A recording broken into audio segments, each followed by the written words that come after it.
here we are in the beautiful El Nido, Palawan of the Philippines. We just finished up with the first stop of the 2025 Red Bull Cliff Diving World Series. And I am with the incredible Irish Schmidbauer from Germany. And we're also here with Leilani. Hi, beautiful. Look at that. What a great smile. So we just started off with your first competition of the year. And I know as you came in, we're going to start off with how you did. And then we're going to get into the backstory. So why don't you tell us a little bit about your competition? It went really well. I hadn't had any 20-meter practice in over a year. Because I don't have access to 20 meters where I train. And so I didn't have any expectations, I just wanted to do my dive safe, just get them off. And it was really nerve-wracking, not having practiced them beforehand, especially when you know that everyone else has been training on 20 meters and you're the only one who hasn't. And now with Leilani, of course I didn't know how the travel was gonna go, the jet lag, how she's gonna do on the flight, because we had 3 flights coming here. And then, but she did so well. She was super chilled on the flight and everything. And then my dives went well, it's solid, how it is. I can tidy them up. It's not quite the same as I had done them, the lead-ups, but I did them safe, I did them well, and I'm so happy I finished 7th as the best wild card. And I also did beat 2 of the permanent divers on the tour. Well, that's quite a spectacular thing. And I tell you, I follow along with your social media because I love to see where you're at and what you're doing. And I have to say that your lead-ups, when you were training on platform, and I'm assuming that was in Dresden? Yeah. So in Dresden, Germany, and they looked amazing. So I was quite surprised to see you as dynamic, maybe even more focused a little bit. Now, is there anything to do with maybe having a baby? Did the break? I obviously having a baby changes your whole outlook mentally and the body. Yeah. So tell me about the comeback, because that's quite the comeback. I feel like I didn't even stop, I just was focusing on the day when am I going to be up there again, from the day I knew I'm pregnant. And I just continued training until I was 7 months pregnant, or 6 months pregnant in the pool. Did even 10 meter, and then I just did gym. Took 1 month off, August, to have when I gave birth. And then 4 weeks after, or 3 weeks after I gave birth, I was back in the gym. Right. And 4 weeks after, I was back diving. Obviously taking it slow. In the beginning it was super easy because she was just sleeping the whole practice through. And then it got a little bit more challenging because now she needs a lot of attention, and it's quite difficult to manage looking after my baby, make sure she's happy while I'm practicing my diving. So yeah. Right. Well, being a mom, that brings new challenges. But I told you, my response to you is, Iris, you are legend. The way that you performed, you carried yourself through pressure, through, let's just say, lack of having all the tools that so many of the athletes have to be prepared for this kind of competition. Because, let's be honest, this is not exactly a super safe sport, right? Yeah, I was definitely worried that I could not get injured because, if I do, there's no one else really looking after this baby, it's just me and her. And I was I have to be safe. This was my main priority. But just happy I did well as well. Not just safe, but also good. Right. So physically, how are you feeling after the competition? You came in, you didn't have a lot of practice. Well, you didn't have any practice from above 10 meters. 10 meters was your highest? Yeah. Okay. So any any ouches or soreness or anything? I mean, of course, you can feel the body feels a bit sore after doing like a few 20-meter dives, especially if you haven't done them in a while. But I'm fine. Like, I feel good. That's amazing. All right, so going forward, tell us what you have in store for 2025, because this is the first stop of the Red Bull Tour, and you were a wild card here. What else do you have in store? Well, I'm definitely invited to go to Italy, the next stop, and possibly Mar meeting. I don't really know yet the deal about Mar meeting. And then Anke, one of the judges from Germany, she is involved in the process of like who's going to World Championships for Germany, and she said, well, after your performance, I'm sure you're gonna go to World Champs. So this is like just I need to figure out how I can do this, because like in Germany we need to pay, like last World Championships it was like 800 euros ourselves to go. And then on top of that, I'll need to bring an extra person, because like someone needs to look after Leilani while I'm training and diving or like competing, you know.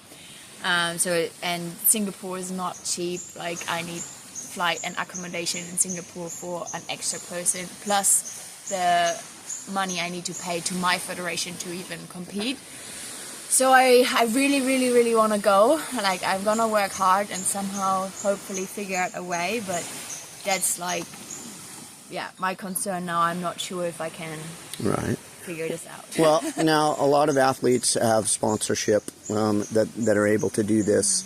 I know that you've had some support in the past. Why don't you tell us a little bit about? Because I know now things have changed. You're a mom, and you had to take some time off. Yeah, a few sponsors, they dropped me, like. Because they weren't sure if I would come back. I feel like this is really unfair, because like just because I had a baby or like I was pregnant and like I told him I'm not going to stop, I'm gonna try and get back as fast as possible, and I think I did really fast. Like she's 7 months old now. Well, explain Life Plus. What is this? Plus that they have like amazing supplements, so that's like I think also a reason why I've been able to come back or bounce back so quick, because like with their support, like that really helped, and so I'm like a brand champion for them.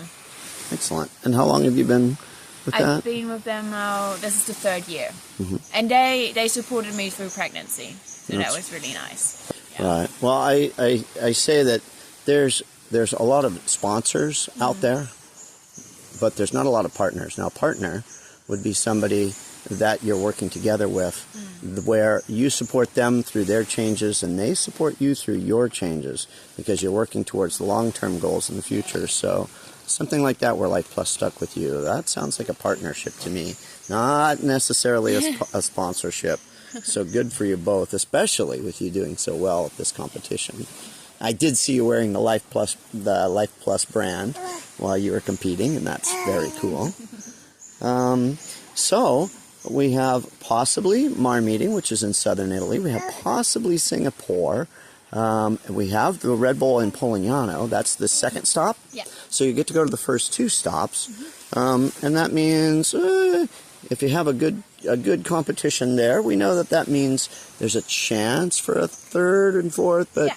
You never know. We always know that it's always a toss-up. And even if you do well, that doesn't guarantee a spot. If everybody is healthy, then they might only take the wild cards that they've already signed. Yeah. So training. Let's talk about that. Where do you train? I train in Dresden with the German diving team there, and. What else do you want to know? Well, okay, so you train there. Where else in the world have you been able to train? I've been to Fort Lauderdale, which is like the place to be, I think, for 20-meter practice. But yeah, of course, that's always expensive to go there, flights, and then, yeah, again, I'd need support, someone who's able to look after Leilani while I'm training. But I'm sure that would be maybe possible to organize, like maybe some of the younger divers in Fort Lauderdale, if someone would be happy to watch her while I'm training, that could be an idea. Have you trained at the facility in China at all? I have. That was good as well, just not the food. Yeah, it's a little difficult, because it's such a change in diet that you have to focus on. Like, it would have been ideal to go to China before coming to this stop, because of as well with the time change and everything. But it was, I'm going to interrupt because Yeah. that's kind of what I was getting to. Singapore, when it comes up, would that be ideal to go to the China Of course, training it would be. center first? You get on this time zone, you get acclimated, you spend a couple of weeks and then maybe a week off prior to competition, or do you prefer to go straight from training into? No, I mean, probably like if I could get there for 2 weeks before Singapore and like do a couple of days training, do a couple of days off, and then do maybe a couple of days more training before and then go to the comp, that would be my ideal world. Right. Yeah. Well, that's great. I'm excited for you. So tell us, what else is in the future for Iris Schmidbauer? I believe in myself, and I know I can be one of the best, if not the best, because like I have the biggest dive, I have the hardest list of all the girls. Okay, right now at this competition, I took out a twist of my back triple double, so I did back triple full because I'm just not quite explosive enough right now, and like with the sleep deficiency I have, waking up several times during the night and not knowing how it's going to be with the jet lag, I was like, I'm not going to risk not feeling like 100% fit at the competition and maybe being a little bit too slow. I'd rather do an easier dive for this one. So I'm going to work on putting the twist back in for World Championships. But even if I don't, like even with the easier dive, like my degree of difficulty is high up there because I do the big handstand, and that feels like an easy dive to me, the handstand twist. So I know with a little bit more practice of 20 meters, I can tidy up my dives because my lead ups are great, and I can take like what I'm already doing on the lower heights, I can take up to 20 meters because then I have more confidence, of course, if I practice more. And if I do that, I know I should be able to podium. Like that should not be difficult then anymore, you know. And if I podium regularly, like why not winning, you know? I'm sure that will come then as well. So I know if I get the right support, there's nothing stopping me, because right now I feel like I'm running with like so little support and I'm doing so well already. But if I just get support, then like what could stop me, you know? So I met you in Texas at the Red Bull Cliff Diving Championships. I was there to announce the event, and oh my gosh, the story you told me about how you got started was just crazy. Why don't you give us a little piece of that? Oh, well, I grew up super religious, so I always wanted to do professional sport or like a competitive sport, gymnastics or snowboarding or whatever, you know, figure skating. But my parents wouldn't want me to be involved in competitive sport. They just were like, okay, you can do sport for fun. I also grew up on countryside, so we had a lake there, and I used to jump in the lake. And then I followed the Olympics in 2008, and I saw diving for the first time, and I was like, wow, I want to learn how to do that. And it just amazed me that you could even, you could flip so many times of 10 meters and go head first. And I was like, I didn't even know you could go head first of 10. And I think I was like 12 or 13 years at a time. And then I just started teaching myself with some YouTube videos. And we have like some wooden platforms at the lake where I grew up. There's like a 4, 6, and like 8 meter jump. And then later I found out that there was a small leisure tea diving club. So they're not like, there's no German team. That's just like, they just do like one training session a week. in Munich, and so I was allowed to go there sometimes, as long as I'm not going to compete, kinda. And I got like some tips, and one day I met Alain Kohl there, one of the cliff divers. I mean, he's not cliff diving anymore, but back then he was. And he told me, well, I didn't know about cliff diving until then, and I was like, what? You can go even higher and like you survive? And he said, yeah, and the girls start now too. That was like 2013, so I watched the first World Championships in high diving, and I saw Anna Bader, and I was inspired, and I was like, I just want to learn how to jump off 20 meters. Like, this would be so crazy. And then I was like, well, you know, there's only like 5 girls doing it right now. If I can learn 3 dives, I'd be number 6 in the world. And that doesn't even look that hard, you know? And immediately I was like, my head went to the dives to do the back handstand twist and the back triple double, and you know, I wasn't even able to do a handstand at the time, but somehow I was like, I'm gonna do this dive one day. And I didn't think it would take me that long, but you know, I finally got there to do this dive, and that felt incredible. But like, I mean, now looking back, I would be like, I was so naive thinking I could do it, but like, I mean, I could, you know, now I'm here. And I'm doing that handstand, but not even being able to do a handstand, saying I'm going to do a handstand of 20 meters. A little crazy, maybe. But I think I just have a good perception of what I am capable of doing. Yeah. And if I train hard enough, and like, yeah. So where was I? And then, yeah, so I kind of like just figured out a way to get into it. I just finished my A-levels, graduated from school, and Alain said I should go to the small competition in Switzerland, where you can dive up 13, 15 or 18 meters. I'd never been higher than 10, so I wasn't even sure if I would be brave enough to jump off 13. But I went there, met some people there. They showed me, Lasso Shala showed me the cliff where you can jump off 13, but like you can walk up to 15 and then you have to climb down to 13. And I was like, this is a sketchy climb. I'd rather just jump off 15 right away. So I prepared flying gainer and flying front. And I did those 2 dives, and the guy who runs the competition was like, well, if you do a 3rd dive, then you could compete. So I decided to do flying inward.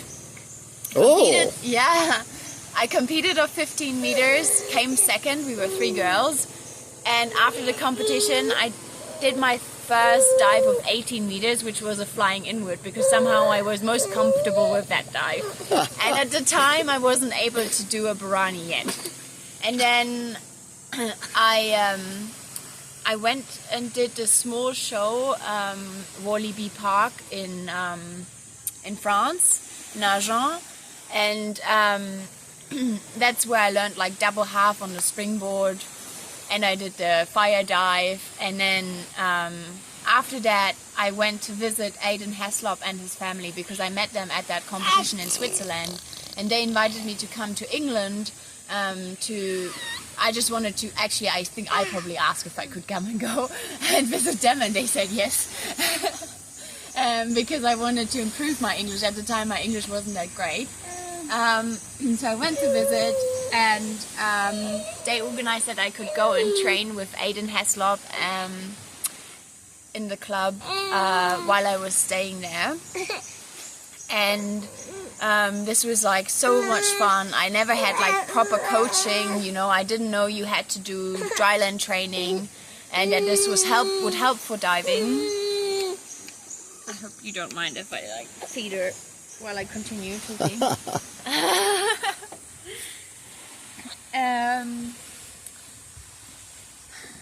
And then I asked the coach there and asked if I like Fito Gutierrez, if he thinks I'm talented, or I told him my plan, that I want to be a Red Bull cliff diver, and I want to like do World Cups, and I want to compete in the sport. And he said, well, yeah, you're brave and there are not that many girls, so maybe if you start training, maybe within 2 years you could make it. And then I went back to Germany. I asked if I could train at a like with the at a facility where they have like proper coaching with the German diving team. And they said, no, you don't come from a like professional diving background or gymnastics at least, so we don't think you have a chance. So that's when I was like, okay, well, in Plymouth they offered me some training. So I was training with the age group kids in Plymouth, like 5 sessions a week. So 10 hours, not like a lot, but a lot more than I had before. Before was pretty much nothing, like once a month. So I just was like, okay, I'm gonna study something in the UK and train in the UK because they offer me practice. And so I moved there in September 2015, and in February 16 I was invited to my first World Cup. So not 2 years, only a few months later I competed at my first World Cup. And then also in 16 at my first Red Bull competition. Yeah. And then I just like finished my university degree in the UK. And when I did that, that's when I got on the Red Bull Tour as a permanent diver for the first time. Yeah, where do I continue the story? I met this guy in New Zealand while I was living there. After I finished my university degree, I was living in New Zealand for a little bit. I got married to him, and that was like a great disaster. And Ellie was so nice to invite me over to Utah because I was like really down. Like my parents and my ex-husband, they both wanted me to like quit diving and like putting pressure on me, and in the end, like I'm just so glad this relationship ended, and Ellie was there to like get me over to the US, and I was training in Utah. And then I met John Deininger, and I told him my story, and he was just so kind. You know, I didn't really know who he was. I just was chatting to him, telling him my story, and he just ended up giving me like a check to help me out, and that was like so helpful. Like I'm so grateful because that money helped me to like continue diving at this point, and to go and continue training in Utah. And then like I went to Europe, was invited to go and compete at European championships, and I ended up winning the Europeans.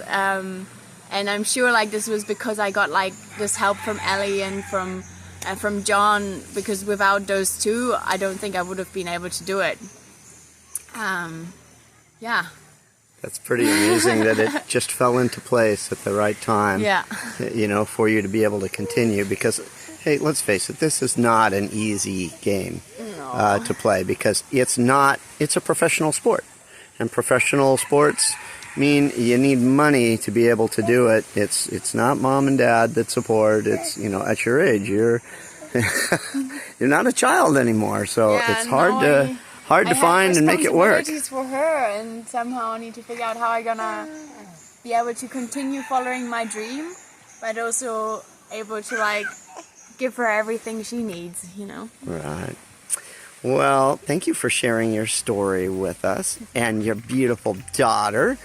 And I hope you have an amazing competition, because next up, Polignano, Italy, and truly my favorite place to dive, because the people are so warm, so loving, and they know everybody that's on the tour. They know all the cliff divers, young and old. You know, so it's a passionate place, that's for sure. Polignano was actually my first ever Red Bull stop. I love to hear that. Well, that was my favorite ever, but that was a long, long time ago when I was there. So, hey, best of luck on the rest of your season, and thanks for taking some time to chat with us.